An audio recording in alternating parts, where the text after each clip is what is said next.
രാവിലെ എഴുന്നേറ്റ് വാട്സപ്പ് നോക്കിയപ്പോൾ ഒരു മെസ്സേജ് വന്നിരിക്കുകയാണ്. അയാൾക്ക് വന്ന മെസ്സേജ് ഒരു സമൻസ് ആണ്. കുറച്ച് കഴിഞ്ഞപ്പോൾ ഒരു പോലീസ് ഉദ്യോഗസ്ഥന്റെ ഫോൺ കോളും വന്നു. പിറ്റേ ദിവസം കോടതിയിൽ ഒരു കേസിൽ സാക്ഷിയായിട്ട് ഹാജരാകണം, അതിനുള്ള സമൻസ് ആണ്, പോയില്ലെങ്കിൽ വാറണ്ടാവും. വാറണ്ടാവണെന്തിനാ? ഞാനൊരു കേസിനും പ്രതിയല്ലല്ലോ, അയാൾ ചോദിച്ചു. അങ്ങനെയല്ല, സാക്ഷിയായിട്ടുള്ള സമൻസ് വന്നാലും കോടതി പോയില്ലെങ്കിൽ വാറണ്ടാവും.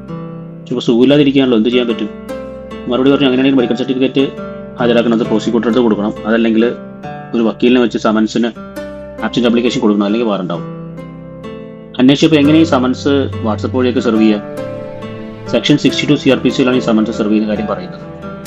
ആസ് ഫാർ ആസ് പ്രാക്ടിക്കബിൾ അത് നേരിട്ട് സെർവ് ചെയ്യണം, അതല്ലെങ്കിൽ ഇങ്ങനെയും ചിലപ്പോൾ സെർവ് ചെയ്യാൻ പറ്റും, വേണമെങ്കിൽ അങ്ങനെ അനുമാനിക്കാം.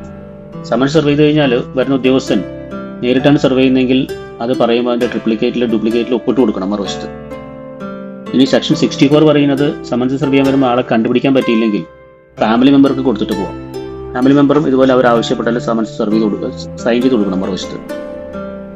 ഇതൊക്കെയാണെങ്കിലും കോടതിയിൽ നിന്ന് സമൻസ് ശരിക്കും സെർവ് ചെയ്തിട്ട് ആൾ വന്നില്ലെങ്കിൽ, കോടതിക്ക് തോന്നുകയാണെങ്കിൽ അബ്സ്കോണ്ടിങ് ആണ്, വരില്ല എന്നൊക്കെ തോന്നുകയാണെങ്കിൽ വേണമെങ്കിൽ വാറണ്ടാക്കാം.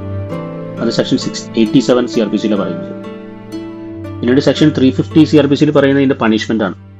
സമൻസ് അയച്ചിട്ട് വന്നില്ലെങ്കിൽ അത് വേണമെങ്കിൽ കോടതിക്ക് കോഗ്നൈസൻസ് എടുക്കാം, എന്നിട്ട് കേസ് എടുക്കാം, എന്നിട്ട് ഫൈനൊക്കെ അടക്കാവുന്ന ഒരു പണിഷ്മെന്റിലേക്ക് എത്തിക്കുകയും ചെയ്യാം. അതാണ് സെക്ഷൻ 350.